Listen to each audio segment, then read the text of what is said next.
Thank you so much for joining us. My name is Keith Gellhorn, and I own ADDvocacy.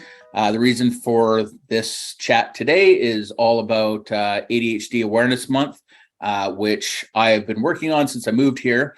And over the years, through the channels, I guess, that I was been fortunate enough to hang out in, I was introduced to Teamwork Cooperative in 2013 when I moved down from Truro down to the city, and I ended up winning an award through a sister organization called Entrepreneurs with Disability Network. So I won Entrepreneur of the Year. Part of the thing with winning that was I got to sit on a board of directors where I met the old executive director, Janice Ainsworth. And Janice promptly introduced me very quickly to Marcus, who was, I don't know what your role is, manager of something back then. And what it all started off was being is I had all these post-secondary students that I was coaching. And as soon as the spring, summer would roll around, the anxiety would go up because of a big change that was happening between going from school to work. So I was like, well, I'm not an expert in this. There's Nova Scotia Works locations all over Nova Scotia that do stuff for free. Why don't I pass students off to them? So that's where it all started. And I've probably passed, I don't know, hundreds of referred hundreds of people in. But then the neat thing that also happened on a mutually beneficial thing was that their caseworkers were also kind of new to how this all was working. And I'd been working with them for a long time. And so a lot of the time I was contracted back in to support both the individual transitioning into the workplace, but also the caseworkers and understanding how best to support them. And that partnership or collaboration has been going on since 2013. So almost 9 years now. Wow. Anyways, pretty awesome. Super appreciative of it. Why don't we just take some time right now? We can go through and can each person introduce themselves, what the roles are. And then after that, we're going to start with Matthew and work our way up from what he does all the way up to Dave and go from there. Cool. I'll go first if that's okay. And Keith, I'd be a little careful saying the old executive director. I know Janice, she may say like the former, man, foot in mouth instantly. I'm only speaking from experience. I've been scolded many times by who are you calling old? Yeah. I'm Marcus Jamieson, the executive director for Teamwork Cooperative, Nova Scotia Works, and I've been with Teamwork since 2008. I started as an employment support practitioner with a program there that provides support to people with disabilities who get the job, and then we provide support afterwards. So, and then I've had various management type jobs, and in 2020 I became the executive director. So, just really excited to be here and to have this discussion with Keith. I've known Keith since the very beginning. 2013, 2012, probably when he started putting this all together. And it's been really enjoyable to see Keith on this journey, but also just the amazing support that he's able to provide to all the clients that come through Teamwork. So really happy to be here. Awesome. Thank you so much. Actually, let's go to Dave, because Dave has been you've got your role at Teamwork. He used to be the funding manager. Now he runs MentorAbility, but Dave is massively influential right from day one in helping me figure out how to, as a neurodivergent individual, I live with ADHD, anxiety, depression, learning disabilities, sleep disorders, a whole whack of problems, or a whole whack of differences, not problems. But Dave was really instrumental in helping me navigate as a neurodivergent individual, how to basically be a contractor, because I had no idea what the heck I was doing. And there's still lots of pieces about the process that definitely Marcus has been a lot. I'll just say everybody's been instrumental in helping me figure this out. But yeah, let's go with Dave. Could you tell us about yourself? Sure. Thanks, Keith. And I guess one thing I would like to say is, like, whether you're neurodivergent or not, you know what? We all need some assistance sometimes. And having a place like Teamwork Cooperative was really great back then, because a lot of us who were out there in the community and that really wanted to sort of see the sort of diversity and inclusion, it made a great home for us where we got to work with some fantastic clients such as yourself, Keith, who you call it differences or whatever. I just call it working with people, and everybody at some point or another needs a little direction. I certainly had that when I was first becoming an entrepreneur at one time. I had people who helped me. Definitely when I got into the not-for-profit, there were people who helped me along. I definitely have to mention also Janice Ainsworth. She was phenomenal. And Lois Miller, who was with Independent Living Nova Scotia. They took the time to teach me. So I really appreciate that. So I have done a couple of different things at Teamwork. At one time, I was sort of, we'll call the handy person, going around hanging up pictures and stuff like that. But my actual job was at that time, I did client finance. So I got exposed to a lot of different individuals, and really sort of like what you could say is a barrier sometimes for people with disabilities is finances. Okay. What I found is that there's not a lot of disability related issues. They're more societal issues in that, but definitely something that seems to come along with disability a lot of times is there can be financial barriers. So it was great to be part of a team that was just really trying to do everything that we could to help support the clients come in to be able to move forward in employment, because we know how important employment is. Employment is one of the biggest connections to our communities that we can have. So now, fortunate enough to work with a program called MentorAbility. You'll see it on my t-shirt, and Work Cooperative. I got to put a plug out for the Disability Employer Awareness Month. So with MentorAbility, what we try to do is help people with disabilities get real sort of good information about careers they might be interested in. And I'll probably talk a little bit more about that later, but I'm going to pass it off to Matthew. Take myself off mute. All right. Hi, I'm Matthew Jamieson. I am the Nova Scotia Work School Liaison for Citadel and Dartmouth High from Teamwork Cooperative here. I started with Teamwork back in about 2011. And I've had a few roles there as well. I was originally an employment support practitioner, was part of the Go3D program. And again, I also am somebody who lives with ADD and dyslexia, is a part of the way I navigate through life. And yeah, it's been a good experience all in all, ups and downs and challenges, but you know, through those experiences, they helped inform me and give me a lot of strength that I've been able to utilize in all my positions. So, you know, a lot of times we like to focus on the negatives, the barriers, and we don't, you know, and what I try to do for my clients is point out that, you know, each of those things are also strengths when utilized the right way. Yeah. 100%. Love that. Love that too. How about you, Kendra? Kendra's my. Oh, geez. Well, I'm very grateful to Teamworks for helping me find this job that was perfect for me. Late diagnosis, ADHD, and I am also autistic. I mean, that checks all the boxes. Took a long time to figure it out.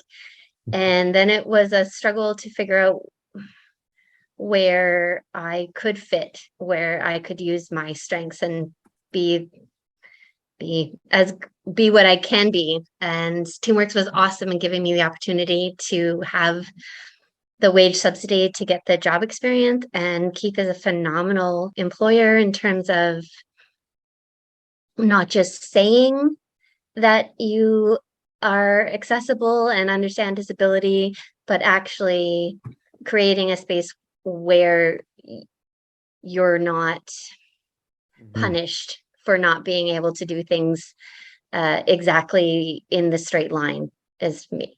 So it's a phenomenal experience for me, and I'm really grateful to everyone that has helped me to get here.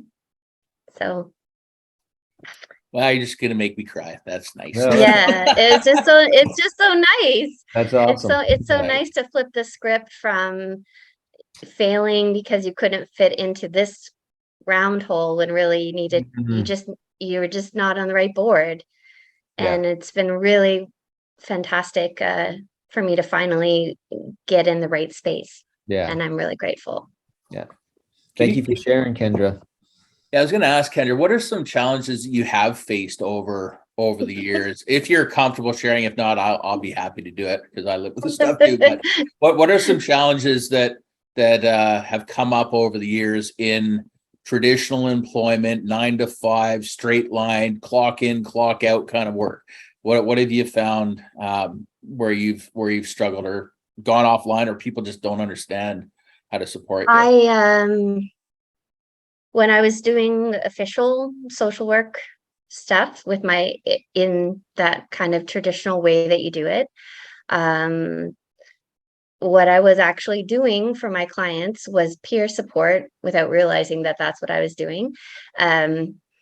They're big on hierarchies and power differences, and I'm the boss and you're this other person, and this is how this has to happen. And when they couldn't explain the reason to me, I had trouble following the rule when it seemed like, aren't you just punishing someone? And that's arbitrary and you don't really have to do it that way. You're not actually supporting vulnerable people. And I can't just keep my mouth shut and do what I'm told when it's something that doesn't feel right. So I had conflict. Yeah, I had conflict sometimes because I didn't agree with the way the system was set up. I felt like it hurt people and I didn't agree with it. So yeah, Gotcha. I had some marks on my file. Yeah. So, and I can relate 100% to that. I left more jobs like this than I did with anything else without even thinking about it. It was just like, it was, again, the hierarchical way. As Kendra was saying, I hate hierarchy. Like, I like collaboration. I think you do a lot more in collaboration. I have to sometimes be the boss. That's what I've had the hardest time being, where you actually have to get out and make the decisions. But that's the same way as me, and it doesn't quite work great in a lot of work situations. Anyways, what I want to do at this point, thanks for sharing so much, Kendra. What I want to do at this point is basically talk about ADHD through the ages. So within my company, basically we coach high school students.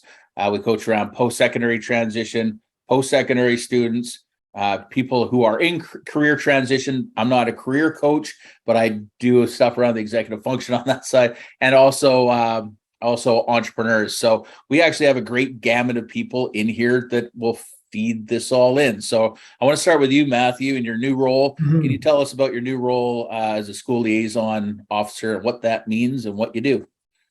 Well, the Nova Scotia Work School liaison position basically is bringing all the expertise and services of the Nova Scotia work system into the high school for the students, faculty, and families.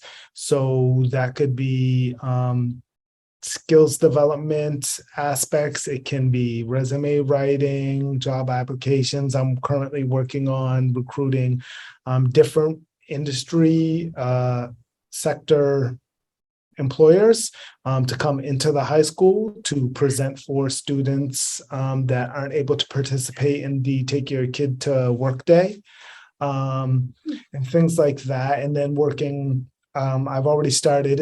I'm only new to the position. It started in August for me. But I've already been working with several students, and I mean, it's really supporting them in just learning about the diversity when it comes to employment options and the way to follow your career paths, as well as, exploring what are the ways that you function best What are those tools that you want to utilize to help you do your best performance, whether that's with school or you're looking at employment as a part-time job, or you're thinking about the career you want? What are the things you enjoy? How do you process, relay information your best way possible, and identifying those tools? And then also, I share a lot of my own personal experience with it. So it's also like normalizing the experiences that, sometimes things will fail, and that's not a bad thing. That's a great, great learning opportunity. We all learn usually more from our failures than we do from our successes. And, when it comes to like the ADHD disability factors, it's about identifying, okay, with this disability, like with myself, what are the strengths that come with it? And how do I utilize those to the maximum? And if there are some weakness areas, then what are my tools that nullify that? So if I'm using myself as an example, it would be like, well, I've timed and I've looked at how I focus and where my focus breaks and what are the factors that breaks my focus. So I'll hyper focus. So I'm very productive for a good, like, depending on life circumstances, like how much sleep I got and different things like that, I'm usually like a good 45 minutes to an hour and 20. I got like really productive, hyper-focused thing on this one material I'm working on. When I hit that limit, that's when I stop being productive if I try to keep doing the same thing or keep working in the same environment. So it's like, well, what will shift me back into that hyper-focused state? Is it changing my environment, moving to a different space? Is it changing my physical position of standing? Is it switching what I'm working on? So rather than working on, I'll use the school context. If I'm doing my English homework, okay, if I've hit my focus limit on my English, what happens if I use a different part of my brain and switch to math? Well, then I can find that I'm getting back into that hyper-focused state. Or do I need to like switch it up physically? And okay, I've done all the writing I can do. Now, maybe I've pre-recorded some of the notes I need to study. Let me put my headphones in and listen to them while I walk around. So I'm getting that physical stimuli. So it's really helping youth to identify, how do I take in information? How do I retain it the best? And then make a plan around utilizing those skills. And where the gaps are is I know that object permanence for me with my ADD is a thing. So if it's not in front of me, if I don't have those reminders, it doesn't exist. It will never exist until somebody shoves it in my face. So how do I compensate for that? Well, I make sure anything important, it goes into my calendar. I also have alarms for it. So if I don't look at my calendar, I get the cue to look at my calendar. And I know that I'll do 2 alarms because the first one I'll acknowledge, okay, that's there, but I'm still stuck here. So let me just finish this. Second reminder, okay, yeah, now I really got to follow through on that and make sure I'm addressing it. So it's helping students find those tools, hopefully earlier in their life. I worked as an ESP with a lot of individuals with those same kind of challenges who didn't get to identify them earlier. And so they're now identifying them. And I was the same way. I didn't get my diagnosis till I was in my 30s to really help me. I had come up with some of the strategies, luckily, on my own already, but really having the diagnosis and identifying, pinpointing, and fine-tuning them was crucial. And so a lot of those older clients I work with, they're getting them now, but they're kind of behind in that expected life journey from where their peers or where they feel like they should be. So I'm really excited to have the opportunity and give some of these students these tools and these strategies earlier so that they can have a longer stint of their life to be able to work at their best and so they can perform their best. What are some of the things that you're seeing now in the schools or just in general when kids are coming out of school that maybe they haven't quite considered in terms of barriers that might get in their way or whatever? I know at the post-secondary level, what I see the most is students that are coming up that, just kind of, they skirt by. We'll put it that they either skirt by, their parents are helping them do their homework, or they never have to do any homework. They have a thing in Nova Scotia. It's like no student left behind. So there's no real deadlines. And all it does, the minute they hit university, they are hooped. They have no idea how to manage their time, organization. They don't know how to communicate. It's like a massive barrier. So what do you see as some of the barriers or nervousness? That's a lot of nervousness that some of these people are experiencing. Ooh, I mean, you covered most of them. Yeah. It's really implementing all their strategies earlier and developing those strategies earlier. Because a lot of them are kind of like you said, they can get caught up in that cycle of the system of we just have to move these kids through. It's good enough for now, but they're not getting set up with the best tools for university or for the real work world. Okay. You can show up late to class and they're getting a pass. You can turn in your assignment late. You might let that slip by, but once you get into the world outside of high school, the longer your assignment's late, the more points you're being docked or it's not being accepted. You turn in that report or you miss that due date in your job, it's directly impacting your performance and possibly creating issues where you might not be able to keep that job. So it's really I think, a thing for youth in general, impressing on them the importance of thinking about that, not just for now, but also for the future. And that's a lot of my work too, is trying to get students to think about, okay, what are the things you're interested in? What do you want to do maybe in your future, and getting them to think about that now? Because there's things like, if you want to be a lawyer, there is things that a student could do in grade 9 that's going to help and prepare them moving through high school, that's going to put them in a better space when they start their undergraduate, that's going to put them in a better space by the time they get to law school. So I think one of the biggest trends is, and it's supported somewhat within the schools and the teachers and other faculty, is getting students to, especially now, think a little more forward about what they want to do and what they can do now to impact that positively. Awesome. If that answers. I can speak to that a little bit because I have 3 sons in elementary, junior high, and high school. Oh, awesome. Two of them have ADHD and pretty severe learning challenges as well. And teachers do great. I love the teachers and stuff, but they don't always get the support, and the teachers don't have the understanding of how to support someone with learning challenges in the class. So they're at risk of being missed. And for our sons, they don't have any behavioral problems. There's no, they're not going to get sent home for being bad or anything like that. So they could very easily fall through the cracks, especially if there's no consequences for missing an assignment. So when my son, who's in grade 10, comes home and says, yeah, I got the assignment, but it's supposed to do tomorrow, but it doesn't really matter. I can get it in by Friday or one day next week or just by the end of the term. Well, that's not really how life works.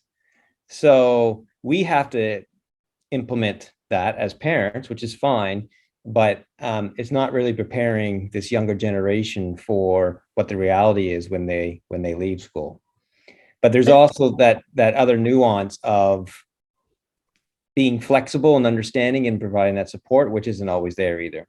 Yeah, and helping build that confidence in them that they can do it. Yeah, exactly. Yeah, with the right approach and the right strategies. Like I had one young woman I was working with recently who is looking for work and just finished a job at a fast food place. She left, but didn't have her own resume. She was using her friend's resume and pressing upon her, oh yeah, that worked. But she did have a couple other interviews that she never got calls back for, and I had to be like honest. I'm like, well, there's a good chance, because that's not your resume and it doesn't really reflect who you are, and you don't have those experiences that are on there. When they're talking to you, they might be seeing through that resume might get you into the interview, but you haven't done this aspect of volunteer work. So when they're asking you questions about that, like sometimes they're going to be able to see through that you don't really have that experience. Yeah. So I worked and sat down with her and really kind of broke down, what experiences have you had? Okay, you did some work with your sister. That's actually a work experience. You know what I mean? She paid you for it. That's a work experience. Let's get that on there. And what did you do there? And really helping her identify what are the skills, what were the things she learned in that position. Because for a lot of youth, I mean, they do it and they've done it and they haven't grown yet or developed that analytical part of the mind to know that, okay, I have to look at the work I've done and then I have to dissect what all my tasks were, what were the pieces of my role that are transferable or essential skills that make me valuable. Yeah. Right. Yeah. And showing them that they have strengths, they have knowledge, and they have value to an employer. Yeah. So one of the things that I see when they do come out of high school, and it's really cool that this program does exist, because this has only been something that's been implemented probably in the last couple of years. I know Charlene Tasco does the stuff out in Millbrook. I have started taking clients. I've got referrals from her in the high schools for parents who are also, I was going to say, a lot of the people that do have ADHD, it's second, and I just learned this from my buddy, Dr. Gurdeep Pahar from the Adult ADHD Center, just to throw this out, because this is part of the partnership stuff that I'm doing with him. But he said, second to height, ADHD is the most inheritable trait there is. So it's about 80% likely that if your kid has ADHD, either you or your partner does as well. And so what I see a lot of is the parents, both the kids and their parents are both challenged, we'll put it that way, in even navigating how to get in, because it's so paperwork driven, process driven, how to get into the school. There's so many people you have to meet with. There's so much information you have to know. And especially as a person with disability. And so speaking as from somebody who works in the school. So currently we have, actually, we just added 3 more. So we're up over 70 students right now, between myself, Alana and Kendra, and Michelle, who I just rehired after my 2019 debacle. But anyways, so we're up to over 70 students. And so a lot of it is coming from the parents, because the parents, when I talk to them on the phone, I'm like, you've got as many challenges as the kid does. So there's that whole piece of it. But when the kids do come through, like I've got one right now, brilliant guy, straight A student in high school. But I asked him, I was like, okay, you got straight A's. And I also asked him, like, how was your school experience? He's like, I skipped 300 days of school. And he was an honors student, right? He did that not only grade 11, grade 11 and grade 12, missed basically all of it. And then he came into NSCC. He's doing engineering technologist, which is like the hardest course you could possibly go into. And he's like, and it's now getting hard, which of course it does, right? Basically how the school works is exactly like this. So at NSCC and the universities, first week, nothing happens. It's like, let's play around and have fun. Second week, let's talk about the course and how it's going to be. Third week, plus a day is the day that you can withdraw and get 95% of your money back. But, nothing's happened. So nobody drops out, right? Now they're over the line. Now it's just a whammo, right? Here's more homework and assignments and group projects and everything that you've seen in your entire life. Plus the fact, you got a disability. Okay, so the bare minimum you're going to get is, writing exams in a room. So in order to do that, you've got to go down to the library, get a piece of paper, go to your teacher, get him to sign it, take the piece of paper down to the library, have it signed, make sure all the things are timed amongst the other cajillion things that you have to remember. And so what we see, and I'm sure Matt, all of us that are neurodivergent can relate to this. We come into this new project. This year is going to be different, right? You might have your fancy binder. You might have your now I have like 1,000 of these Pilot friction pens that I use, right? Because I lose them all the time. You might have those and you're like, this is good. Nothing's really going on. October, like, holy crap, right? Everything's coming down the pipe. And if you don't have an organizational method in place by November, you crash and burn. And then it's up to your parents and your friends and everybody around you to pull you up and hopefully get you through the mess to the next semester. or next semester. Anyway, so you go through this process of all these ups and downs, and with us, we hope we help. We're all about preventative maintenance. So instead of waiting until November to deal with it, let's start with them in September, right from the get-go. We we get all their course outlines in, we put them into this program that we use called Coach Accountable, so we can see what's coming up for the semester, but so can they. We basically lay everything out, and then everything from there on out is like, let's look at what's due at the end of the semester, down month to month, week to week, day to day, and half hour to half hour. We schedule everything out. We just keep it going. We look at both from a school perspective, but also from a personal perspective.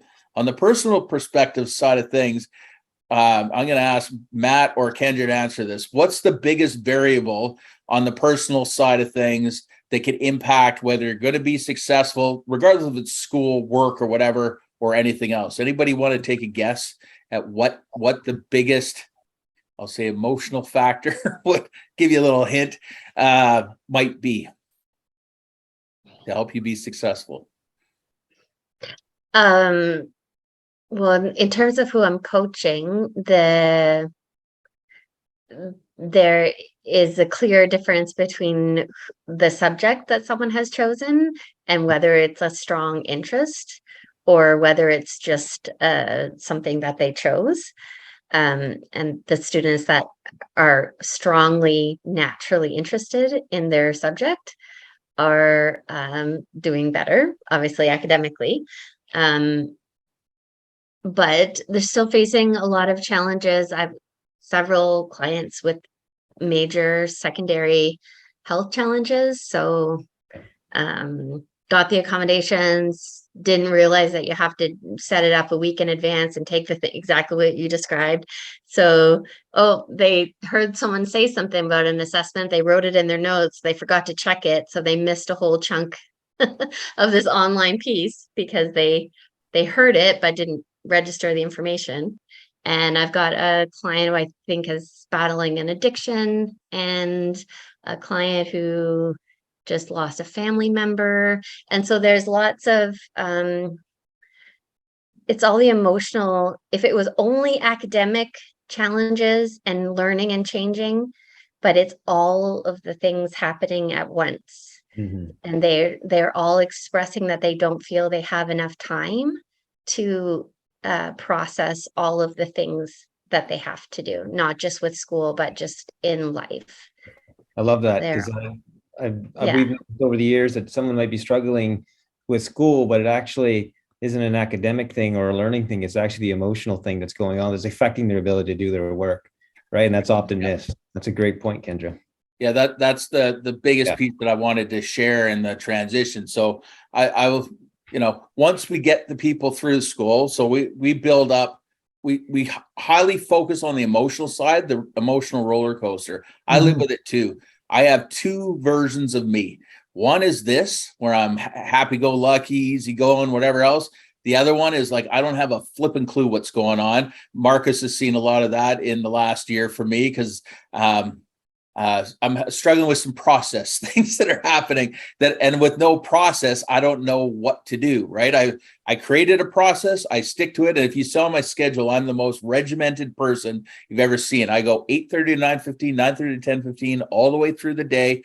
And it's just like, bam, bam, bam, bam, bam, throw one wrinkle into the loop, I don't know what to do, right? And same with big change. So that's the next thing I want to talk about. So is the change factor. So we get the students all eased into college or university. We get them through the programs. Most of the students stay with us. And just a point of reference, this year, we have 100% funding currently for post-secondary students who self-identify as people with disabilities. And so you can start with us first year and you continue us as long as you want, right? All the way through the journey. However, the journey then ends. And once the journey ends, what I wasn't doing initially was figure out like the next step.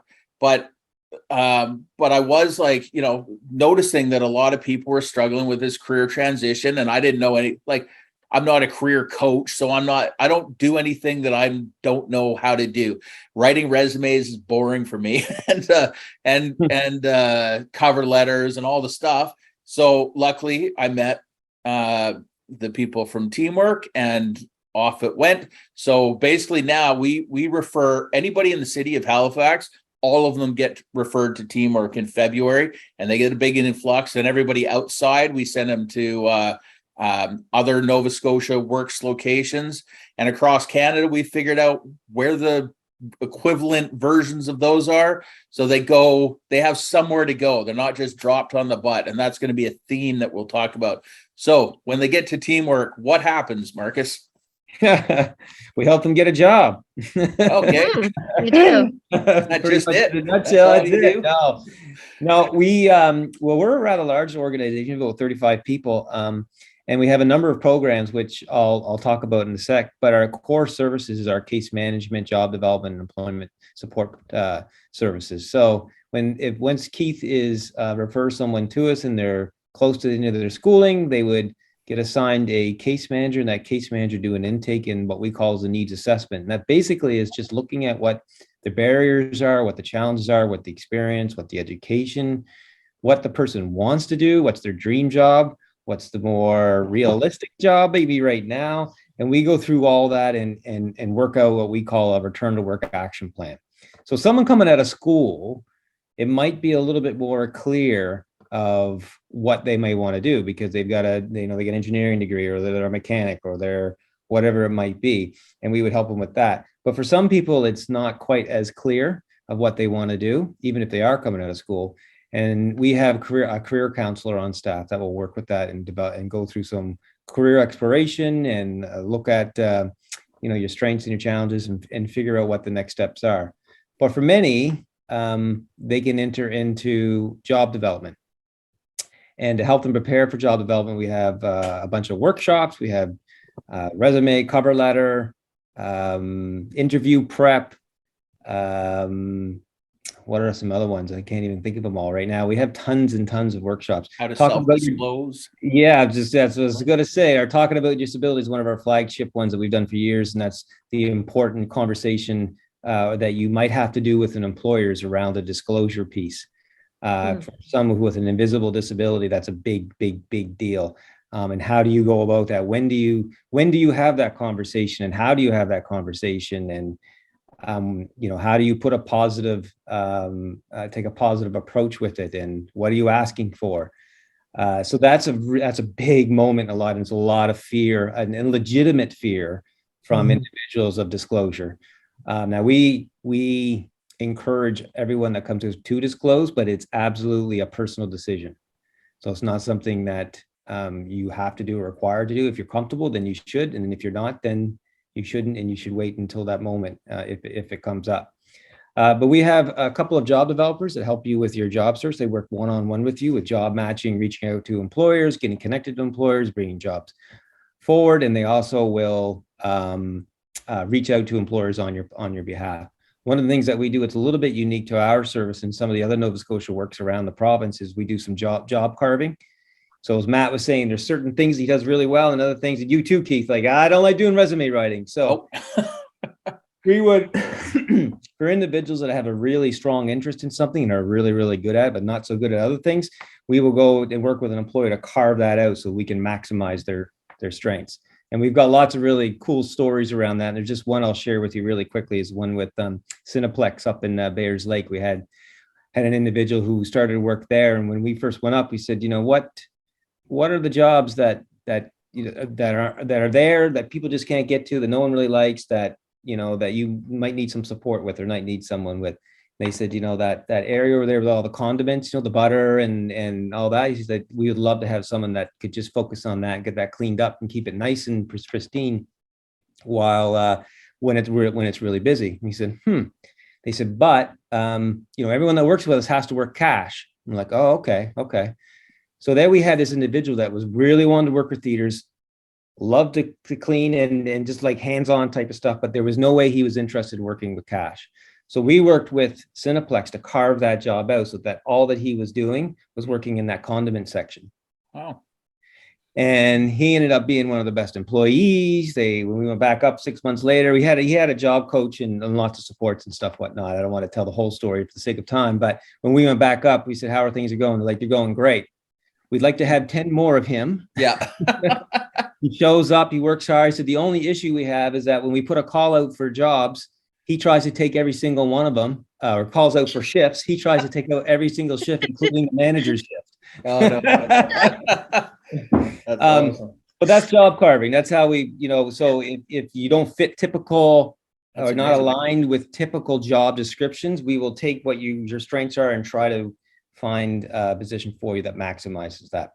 And we have our employment support practitioners, which is the job that I'd started in 2008, and is the job that Matt did for a long time. And that's for someone like this individual at Cineplex who needs post-employment support. So they get the job and they need support, learning the job with that transition, with developing relationships at the workplace, all that stuff the employment support practitioners do. The other piece that they do, which is really important, is they work with employers. So often when someone with a disability is starting at the workplace, it's not so much about them, it's more about the employer and helping them adapt, helping them develop some strategies, helping them to walk through those accommodations or whatever it might be. So that it's kind of almost like a 50-50, and sometimes a little bit more 70% the employer and 30% the new person starting.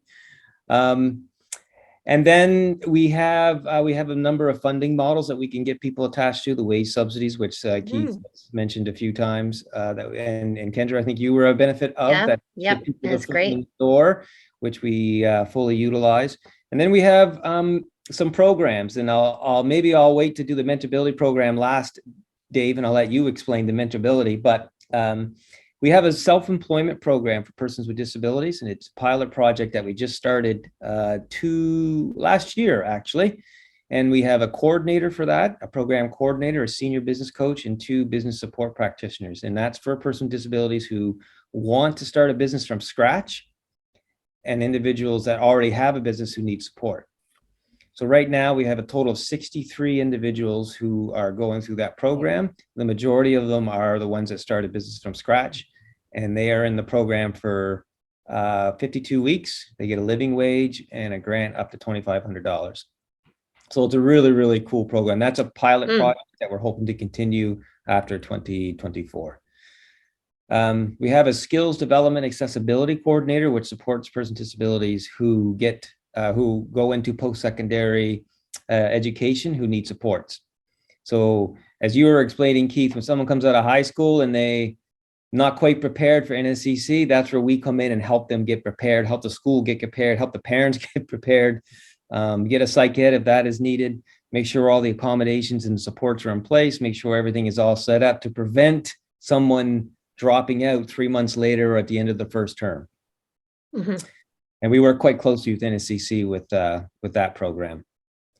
Trying to think. Oh, our Career Link program is for a wage subsidy for persons with disabilities who have a degree or diploma or a certificate from a post-secondary school who cannot find employment in their chosen profession. So our favorite example is in our first year when we ran this, but I think it's our 4th year now.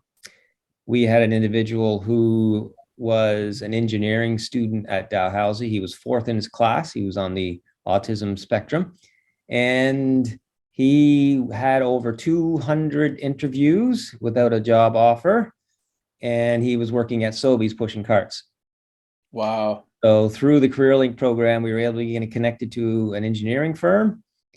He was hired, and he is still there to this day. And his salary went from being a cart pusher, which I don't know how much that was, but it wouldn't be all that great probably, to making $70,000 a year as an engineer. And he's still doing that to this day. So that's kind of what that program is there for, is to ensure that individuals get fair opportunities for the employment that they're trained in or that they studied.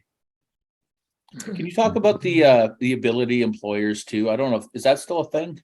Yeah, it's still a thing. We haven't met in quite some time, but that was a group of employers that came together to talk about, originally it was to address challenges that persons with disabilities had accessing employment. So it was a peer-driven group that would discuss different strategies, different challenges, pool resources, and they ran a employer speaker series a few years ago that had Sean Wiltshire. I can't remember who else. There's a bunch of people. So they do speaking series. We haven't done anything in a while. COVID kind of messed things up. Yep. But we're hoping to get back to it at some point. Oh, go ahead. Sorry, didn't interrupt. No, I was just going to mention MJ. We have a deaf and hard of hearing counselor on staff who helps our deaf population with hearing aids and any kind of supports, and she also provides case management. So we're very, very involved with the deaf community as well. And then the last program is I wouldn't say the last, but one of our more important programs is MentorAbility, which Dave leads. Well, thanks, Marcus. I've been just enjoying here, sitting and listening to you and Matthew. It's great to hear all. I'm sure we could probably have a series just on sort of really some stories. Luckily, most of the stories we come up with would have a happy ending. Yeah.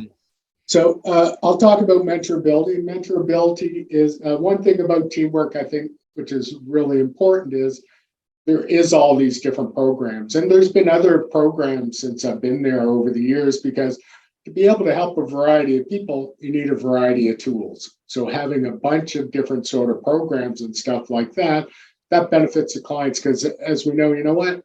One size doesn't fit all, and that model just does not work very well. So if you have a number of different sort of options to go to when you come to an organization like Teamwork, that's definitely going to help. MentorAbility is a bit of a specialized program, and there's two sort of components on it. There's a bigger piece component, and then there's a small piece. I'm not going to spend much time on the big piece. The big piece of it is it's a national program through the Canadian Association of Supported Employment. I look after Nova Scotia and New Brunswick, and what we try to do is try and work with organizations to sort of increase their ability, work and comfort level working with people with disabilities, and also working with employers to become more comfortable working with people with disabilities. And I can go into that maybe a bit later if people have any questions around it. But what I would like to focus on is really more about the individual, because we seem to be talking a lot about the individual sort of comes through the door. So what is MentorAbility? Well, MentorAbility is a program where we try to assist people with disabilities in their career exploration. And the easiest way to sort of maybe say that is use a bit of an example. A lot of people with disabilities may be coming through school. They didn't have maybe the same amount of options as some of the rest of us as far as exploring the world of work. That's really important to have, because there's expectations in that with the world of work. Keith talked about, like going to university, and that all of a sudden October hits, boom, everything hits. Well, you know what? In the world of work, it hits day one. There's expectations. So what we want to do is be able to provide people with really good information. And the best way sometimes to get that information is to line up people for individuals with disabilities to talk to, particularly around careers. So if we had somebody that was coming in, say, that, well, geez, I'd really love to be a computer programmer. Okay, well, what are you good at? Well, I don't know a lot about it, but I know I'm good at computers. So I happen to maybe know that the person has difficulty with multiplying 2 times 3. So, Yes, I do. so to be a computer programmer, you need to be really good at math. So I can say, well, you know what? You're never going to be able to do that. That's not right. People have a right to be able to make a decision for themselves. So why not set up a meeting with somebody who is a computer programmer? And then they start talking about sort of, well, what are some of the skills in that? You need to be a computer programmer. Well, you need to be really good at math. Whoa, I don't even like math. Okay, so now we can start taking a look at, okay, that individual is making a choice at that point, thinking, well, computer programming is not really probably what is going to be great for me. So then we can start looking at other things. And I even know myself, when I graduated from school, I became a machinist. It was all great in college, stuff like that. And then I went out into the workforce to do machining. I hated it. It was nothing at all like what I did at school. So what we want to do is try to create these opportunities for people to talk to people who are in the actual sort of careers that they're interested in, so they can make a choice for themselves about, is this something I really want to invest a lot of time and money in going into the future? That's it in a nutshell. Yeah. I love the career exploration piece to all that, because I think a lot of individuals we work with, we can do career testing and career cruising and talk about the job, but they'll be like, yeah, okay, yeah, I guess that sounds good. But to be able to go in and see it, feel it, and talk about it is a completely different experience, that concrete, real practical experience. And it's so valuable for us to offer something over and above just our typical, like, I'm sitting at a table from you on the other side, and we're talking about a job. To conceptualize that and to know, oh, yeah, that is something I want to do is really difficult for a lot of people. So to be able to say, hey, we can set something up and you can have that experience is really cool. Sorry, Matt, go ahead. And I think it works in the opposite way too, where there could be a career somebody thinks, I can't do math, I can't program computers, so I'll never be able to work in the video games industry. But if they get that opportunity to talk to somebody in the industry, they could find out that, well, there's a lot to the industry outside of developing the software for the game. We have a whole graphic arts department where you don't need as much of the math skill. There's advertising department. Exactly. So there's a whole ecosystem around the department of that they're interested in that they could find out about through that experience too, right? Because like every job, from social worker to dishwasher, there's so much devil in the details of what it's really like that you never get from school or the TV show. So it's a very human way to handle things, right? Instead of me saying you can't do the job because ABC, you're allowing the person to explore it. And how do I even know? I mean, even if the person can't add or they can't do this or that, how do I know they can't do the job? I may have never done it myself. I'm judging it from a piece of paper. So go see the professional, maybe say, no, this part of that job isn't maybe aligned, but this part might be. So that dream continues, right? We're not dashing someone's dream. I love the story. I remember this, Dave, when I first was part of the MentorAbility program a few years ago. Was a young man with Down syndrome out in BC who wanted to be a wrestler. Oh, yeah. And they set him up with a wrestler, a professional. That was awesome. Took him in the ring, and afterwards he's like, yeah, no, that hurts. I don't want to be a wrestler anymore. But he became a manager. He was the manager. Like, it totally makes sense. So now he still, it didn't end up being a job, but it's part of something that's made his life a lot more full and better, is that he's able to work with this wrestler who he did the mentorship with. And now he's like one of the managers that's the side of the ring. So he's still fulfilling that dream of being part of the wrestle world, but he's not getting beat up in the ring. It's really cool. What we need to do is just have good expectations for people. A lot of times I work with a lot of youth with disabilities who are coming out of school, and that they didn't necessarily have a lot of expectations on them when they were coming out. I don't think that helped them at all, because in the world there are expectations. And like Keith said, like October hits and boom, you've got to be running in college. To work with somebody who tried to do the library services program and ended up in a disaster. They were like $15,000-$20,000 in the hole. And the person actually started thinking about suicide. This stuff has real world sort of consequences in that. But luckily that individual seen a job posting once, and it was for working in a law library, and the law library was looking for somebody with a master's. Well, kind of like how Marcus said, job carving. Well, he didn't have a master's, but he had an interest, so he went in, and they were willing to give him a bit of a try in that. And it ended up that he was brilliant. He had ADHD, he also had Asperger's, but he could focus in on sort of sequences of numbers that were really important in the filings. I guess that's important in a legal library. I don't know, but he certainly did. but he was so good, he actually started picking out lawyer errors and filings and stuff like that, and how things were labeled and stuff like that. As far as I know, it would probably be about 14, 15 years later, that individual is still employed. Yeah. Yes. Sorry, go It's an ahead. autistic trait, the pattern recognition. Yeah. It's a very strong autistic trait.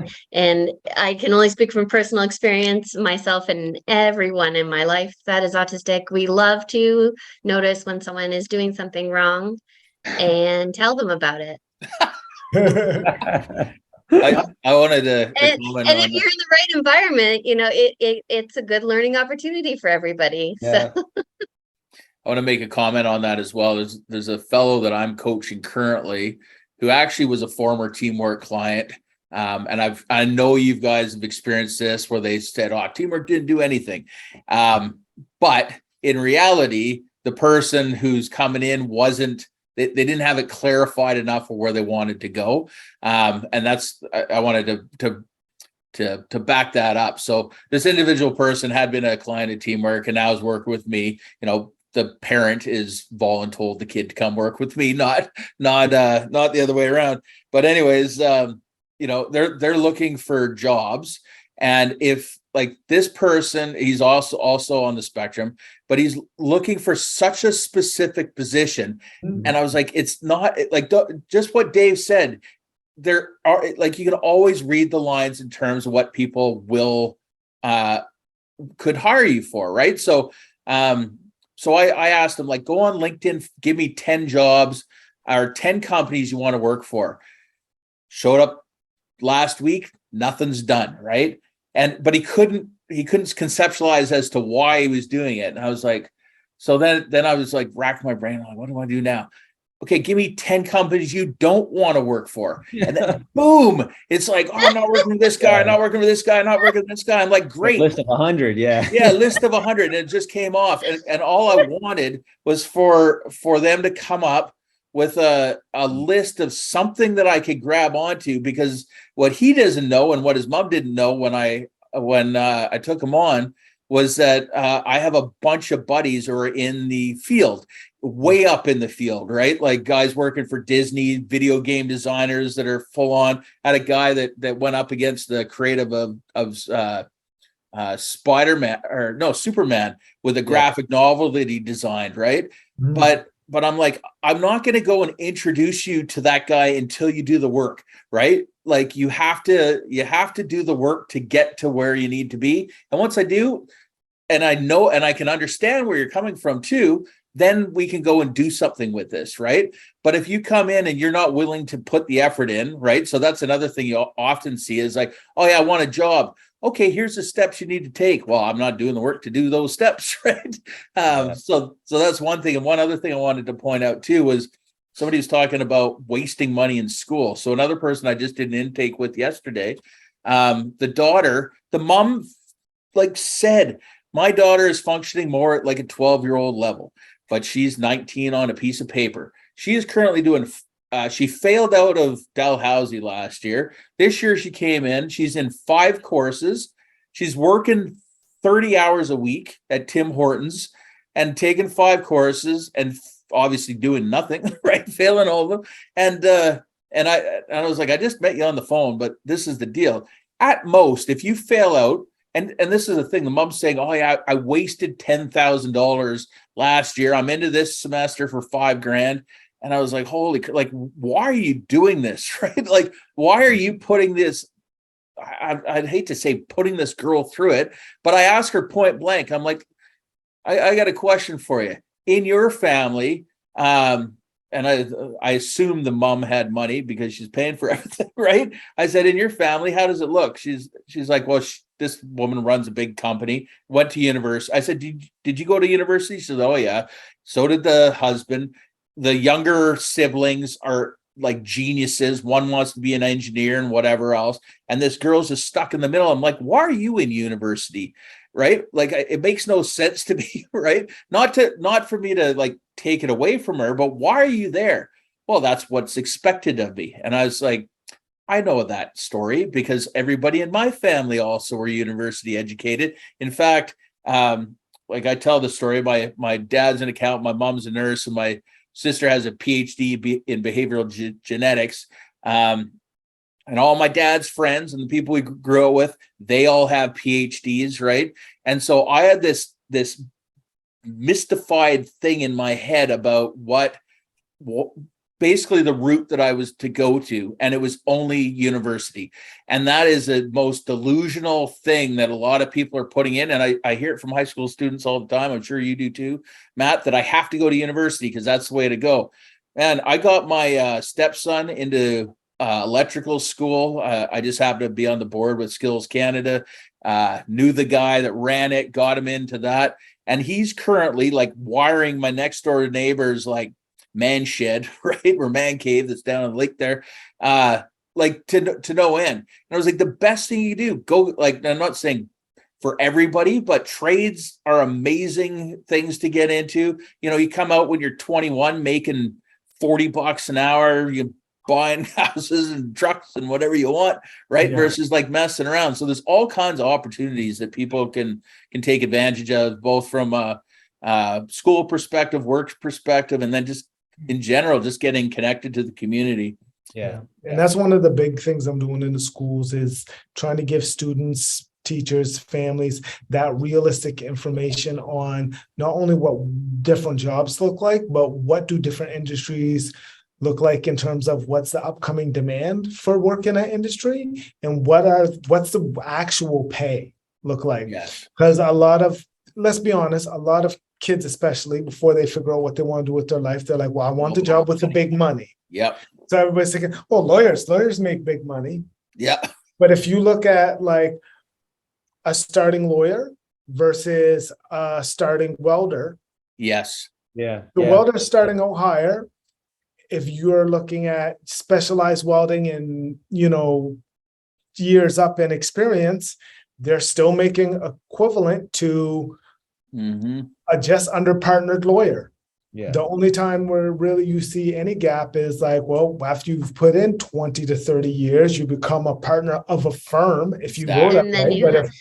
But if you're like a crown prosecutor, public defender, I mean, you're only ever going to cap out at that mid-range for the law income, which is around 70 to 80. But if you do a specialized trade like underwater welding, boy, you're looking at 200 to 300 a year.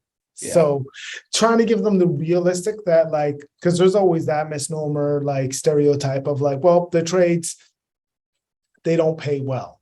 They pay okay, but they don't pay well. But really, they can pay really well, especially if that's where your strengths and your interests lie over this other thing.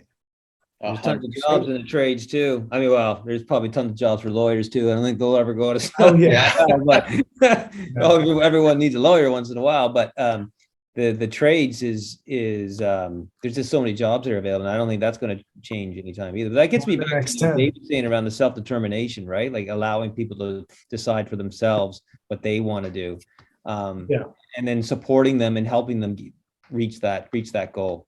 I think a lot of people too struggle with things that they're not good at, and I always like to use a bit of an example. Okay, you have a pot of money. Okay, I absolutely suck at math.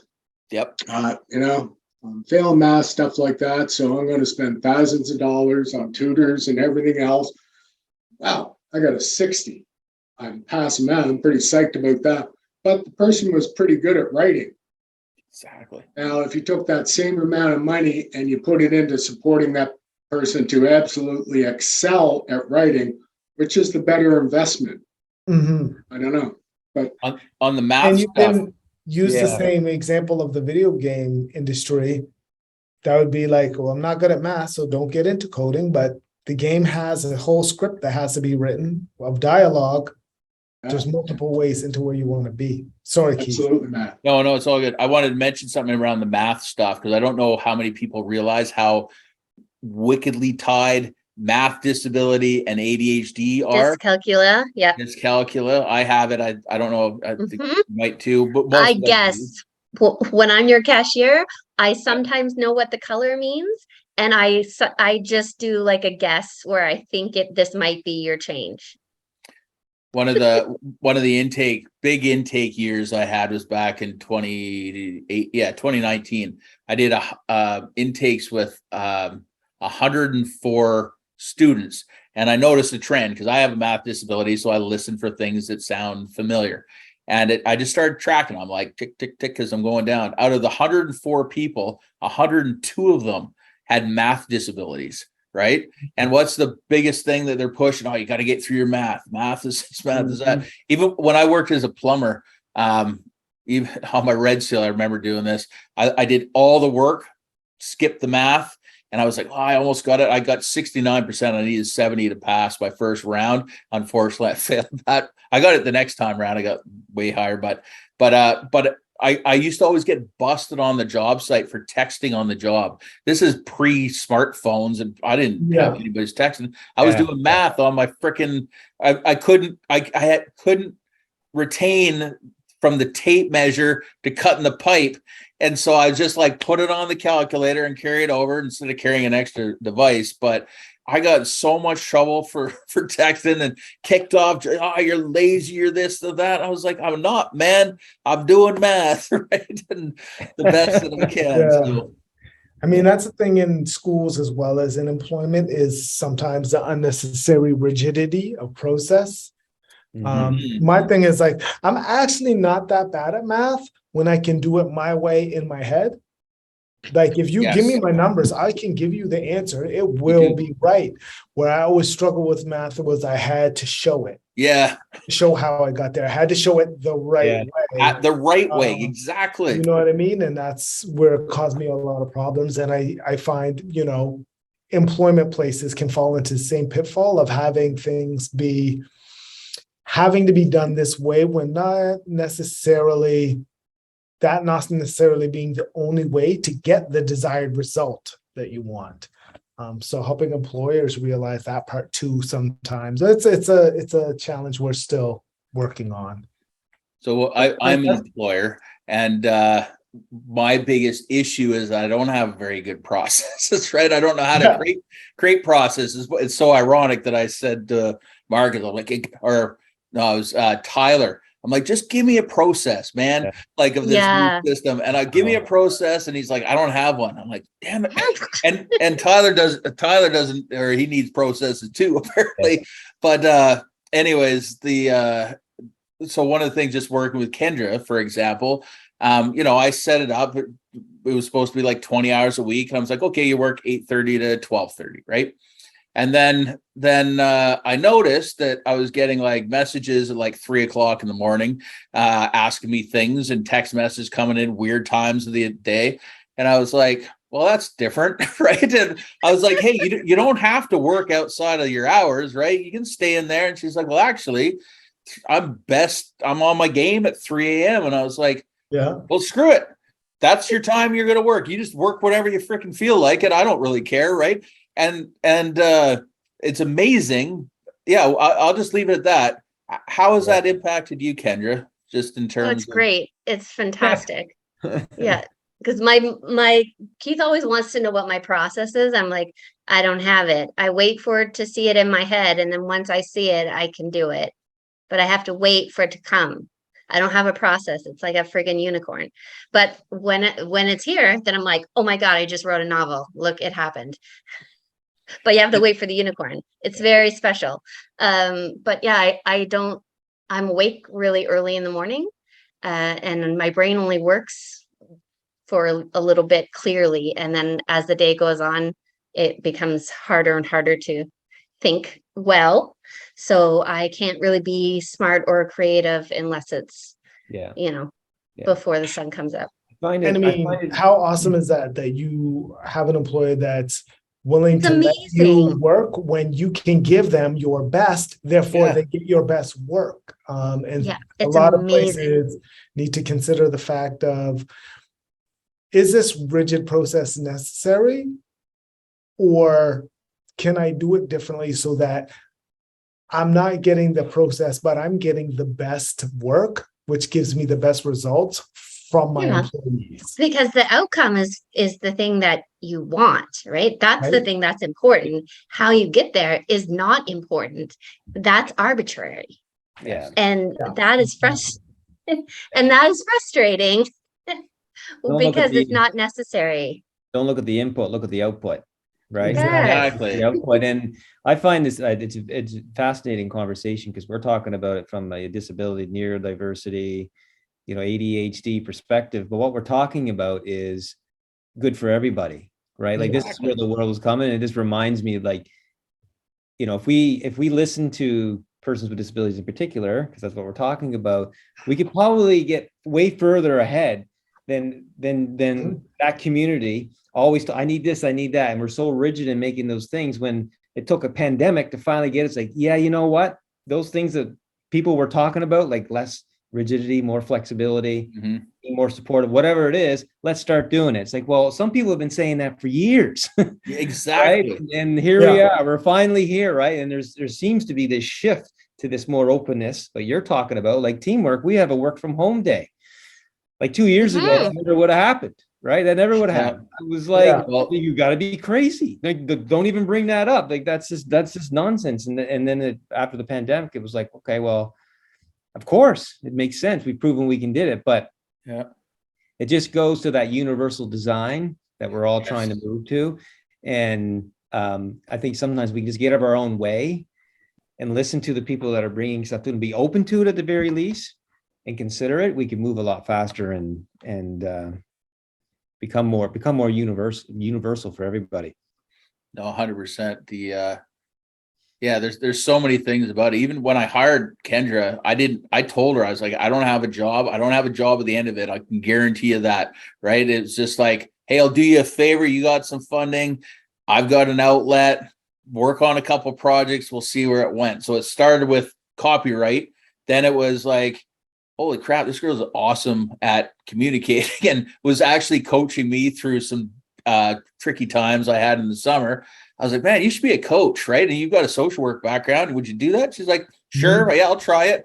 Right. And we didn't go full tilt. And like initially Kendra's like, yeah, give me like 10 to 15. I was like, well, let's just ease into her, right? Let's ease in, see what happens, right? And I can't say I've done that before with Alana, my other coach. I hired her also through grants, not through teamwork grants, but some other ones, another wage subsidy. But I just threw her to the fire. I basically sent her down to the States for training, gave her 25 clients. I'm like, see you later. I'm going to go do my 40 clients over here. But with Kendra, it started off like that. Then I noticed like, whoa, you'd be an awesome coach. So that was the next step.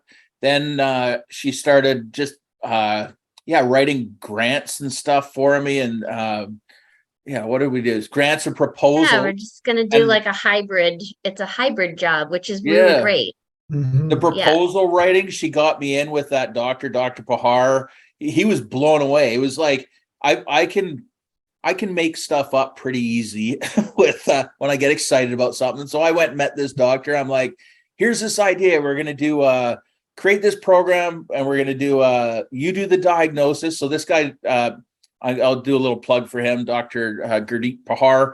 His clinic's parhar.com. He does ADHD diagnosis for $300 with a nurse practitioner, and he can get them done in 8 weeks. Can't get done anything like that anywhere in the province. And Matthew, just so you know, a lot of in the K-12 system, you think that you need this psych ed in order to get in. You don't at the post-secondary level. So this $300 one is perfectly fine. It still gets them all the things we need. I'll give you some information on that.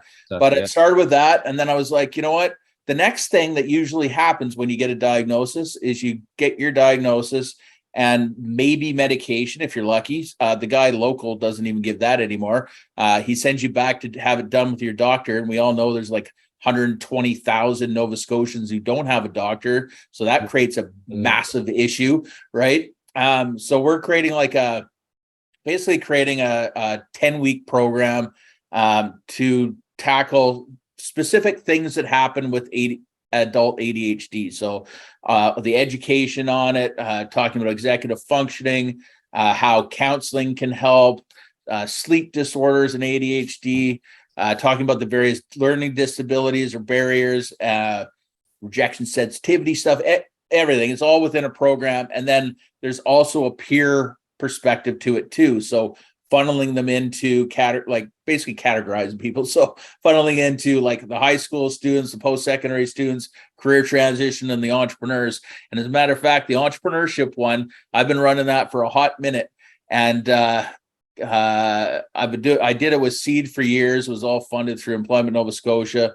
And then that kind of piddled out. They actually said that I was too niche to work with entrepreneurs. I'm like 400 people with ADHD and neurodiversity. We're like 400 times more likely to be self-employed than we are to do anything else. So I started this little pilot project back in March that was intended to be like 3 months, and I was actually going to come back and pitch it to you guys. And but anyways, it just turned into this little family of all these people who have gone through these different programs, Seed, CBDC, whatever, the self-employment benefits programs. And what we do is stuff with no outcomes, which is weird. It's like we roll in and we just go with it, just like we're doing today. As a matter of fact, we just kind of roll with it. If you got problems, we'll deal with your challenges. If you've got wins, celebrate your wins. We can all network together. And so much so has gone well that Marcus' lovely wife, Hannah, who also works at Teamwork, he got the whole family working there, reached out last week and asked me to come in and do that. And I said, listen, if I'm going to come in, I can't hit these rigid outcomes, right? And she's like, great, you don't have to. And I'm like, holy crap, we're getting somewhere, right? We can kind of roll with the flow. So anyways, just as a final kind of wrap up, because of course I run over, as I'm sure Every Marcus, time. you probably said, hey, he said an hour, so it's easily going to be like 4, but let's try to wrap it up. So just on a parting note, just to share what can we do for a parting note? Yeah, just can each one of you just share like one of your favorite stories from your job, because this is the best part about being in the helping field. Just a quick story about a client you've had or an experience you've had with somebody. I know you shared a few, but just like a little parting thing to kind of inspire somebody who might be stuck that you've seen have got through the other end. And because that's the best part about the helping profession is the seeing the success on the other side. So Dave, what's your favorite story? I've got a lot of stories, but I'll just one simple one this week. One of the job developers at Teamwork came up to me and said, you know what? I ran into somebody worked with 14 years ago, and that person, a lot of people thought would never be employed. They're still employed in their job. So Wow. to me, that was really exciting to hear. Phenomenal. Yeah. How about you, Marcus? Well, there's an individual that Matt and I worked with for many, many years. He hasn't been with us for 5 years, which is a good thing because he's been employed. Mm-hmm. But someone that was really well known to Teamwork even before I came on in 2008, that we worked with for many, many years. He had 2 degrees and 2 diplomas, very academically gifted, but really struggled with employment. Mm-hmm. Really struggled with employment and having realistic goals of what employment would look for him. And I remember Matt and I had this breakthrough moment with him one day, and we were talking to him about his goals and what he wanted out of life. And and I think earlier you talked about emotion. What are the important emotions? And Kendra, I think you may have said something like interests, right? Like what their interests are, what their motivators are. And for him, his motivator was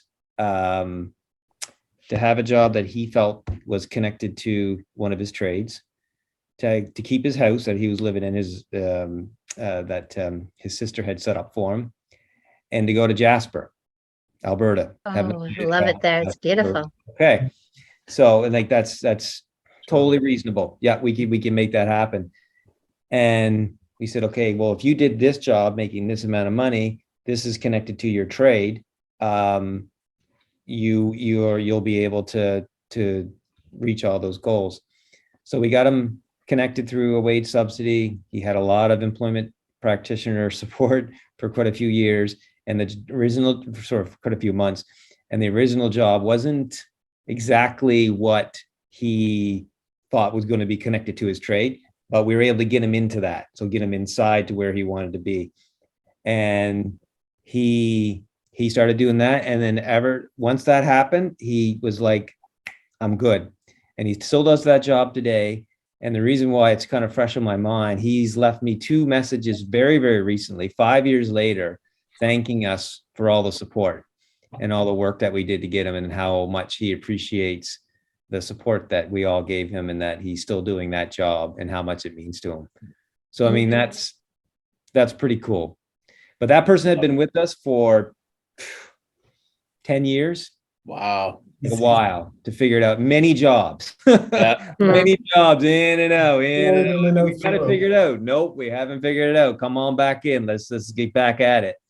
And you know, a lot of people in the community had given up. Unemployable, right? Which we hear a lot, especially with some of the individuals we work with. Like, no, we'll just keep at it, man. It's a lifelong journey sometimes, and we eventually figured it out.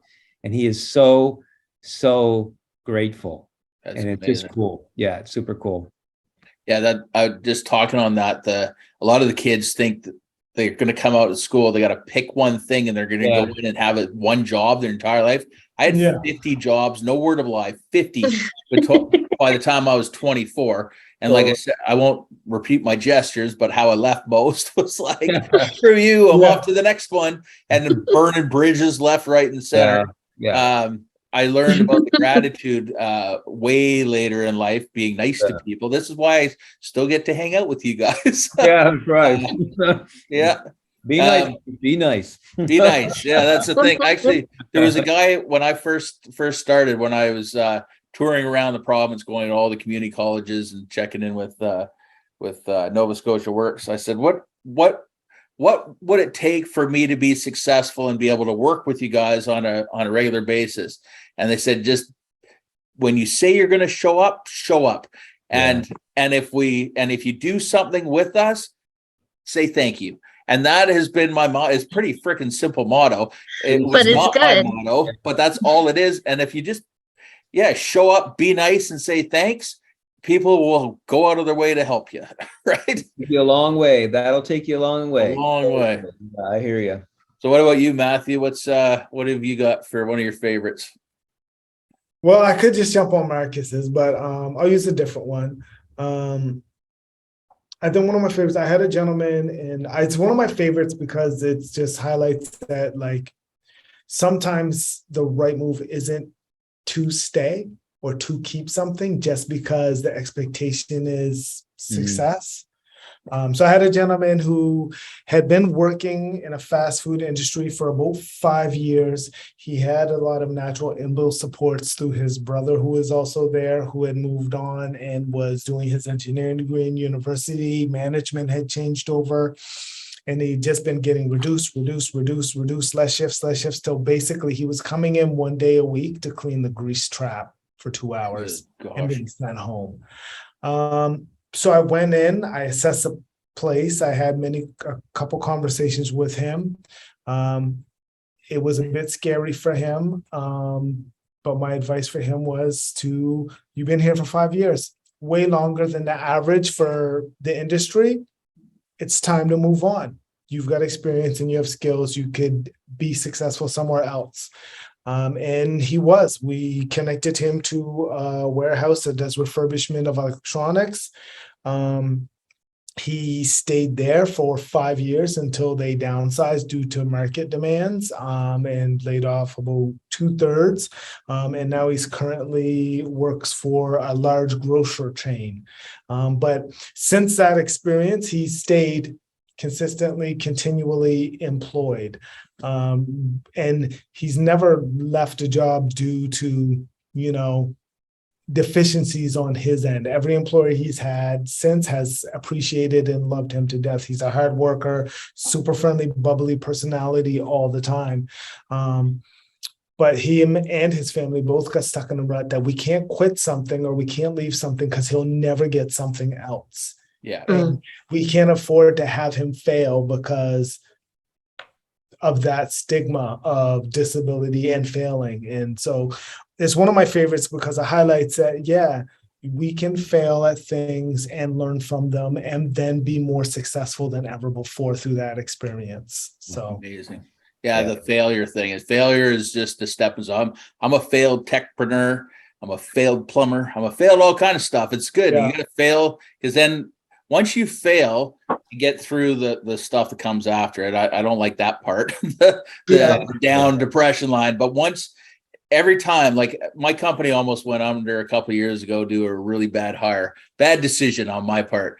And I went off the rails. I was barely functioning, couldn't get much done. And my dad swooped in. My dad's an accountant. He swooped in to take my books, which apparently I've been doing wrong for 8 years up to that point. So it took him 2 years to undo it. But at one point in time, he just said, he's like, well, what are you going to do? Are you going to keep going? Or are you going to quit? And I was like, at that point, I wanted to quit. He's like, what are you going to do? And I was like, well, I was a truck driver, like when I was in my 20s. I kind of like that. And I was like, he's like, so you're not just going to be a truck driver. There's nothing wrong with it. Truck drivers make a pile of cash too. And honestly, it's a pretty badass job. You get to drive all over and get paid. It's pretty right? badass. Yeah, it's pretty badass. However, I can't be a truck driver because I'm addicted to this thing now. And I'd be probably off the road within 2 seconds checking my my LinkedIn and see what was going on. But no, I just thought about it. I was like, man, I got all this experience and all these years put in. Like, are you really just going to quit? And that's the one thing I can say about people with ADHD and just, I guess, the human nature in general. But we get knocked down left, right, and center. And I'm speaking from personal experience, man. I was told by my principal that it didn't matter what I did in life, I'd always be a failure. I was told by the University of Victoria that based on my grades, there's no way I'd succeed in academia. I was told by plumbing school, or when I was in plumbing, that I was horrible at it because I could never remember the code. It goes on and on and on. And then all of a sudden I was told one positive. So I was going to say, I was told by the Kelowna Okanagan Community College that, hey, don't worry about, you want to do this coach thing. If you come work with us, you're going to work in a group home and a community workshop. There's no way around it. Not that there's anything wrong with that, but I was like, well, I don't want to. I want to do this coaching stuff. And I finally landed at NSCC up in Truro, Nova Scotia from Kelowna. Came all the way out here, showed up 10 minutes late for my appointment, met this woman named Joy LaRusick, who was a disability resource facilitator. And I told her what I wanted to do. And she's like, Keith, that's the most amazing thing I've ever heard. Anything I can do to support you, we've got your back. And I was like, what? Like, pardon? And immediately I phoned home. I'm like, Dad, I'm moving to Nova Scotia. He's like, if you're going there, you never come back. I'm like, thank God, right? Because that BC wasn't a good spot for me. But I came out here and I got all that support, and I've got support the whole way through. So I'm now coming full circle with Dave. I get to mentor somebody who was a mentor to me of sorts, like Susan Kilbride Roper, who had the Empowerment Connection, is now in the Go 3D, and she's like, can you mentor me? And just finally, I just want to talk, Kendra, have you got any stories? Because I didn't mean to skip over you. I just started talking. Oh, That's a cool story, though, Keith. That's a really cool story. I don't think I've known you for 10 years. I don't think I knew that NSDC part. Oh, yeah. No, that's cool. I don't think I knew that. Joy runs the Achieve program, of all things, right, at the IT campus, where a ton of Matt's, probably some of your clients are going to go. I'm sure you guys have had Achieve people coming through. But yeah, she's done some coaching for me too and everything else. So yeah, that's awesome. True story. So yeah, Kendra. I had to do a discharge one. I was a social worker in an addictions program through the health authority, but it was like in a house, like in the community. You run the house, come through early stage recovery, live in the house, do all of our counseling and stuff, whatever, blah, blah. So it's like a living with someone. I spent more time with them than I did with my husband, actually. I was always there. And because I had to follow an arbitrary rule that didn't make any sense, I had to do a discharge with someone who she was doing so well. And I knew that if she left, what was going to happen to her. And I was crushed. I was devastated. And we have to pretend that you're not devastated because you're not allowed to have feelings. so my coworker actually helps with the discharge because I had to take a walk. And then I'm helping her load her stuff in the car, right? And I was just, no, I've known, like, I've been living with her for several months, and I knew what was going to happen the second that she drove away. And I felt so bad. And I gave her a hug and I said, you know, please, like, please be well and take care of yourself, and don't give up on yourself because of this has happened. And she gave me the world's best hug. And she said, Kendra, you saved my life, and you are the best part of my day. And it was she just gave me a hug and said, I'm going to be okay. She got in her car and I never saw her again. But that meant the world to me, actually. And I hope that she is okay. But it's been a long time ago that I've seen her. So That's awesome. Thank Beautiful you for sharing. story. Yeah, So- thank you for sharing. So Marcus, if people want to get a hold of you, what's the best way to do that? You can email us. You can catch us on our social media. We're on Facebook, Twitter, LinkedIn, and I'm missing one, Instagram. Mhm. yeah. On there. You can go to Nova Scotia Works online. Teamwork is there as well. And you can give us a call at 422-8900.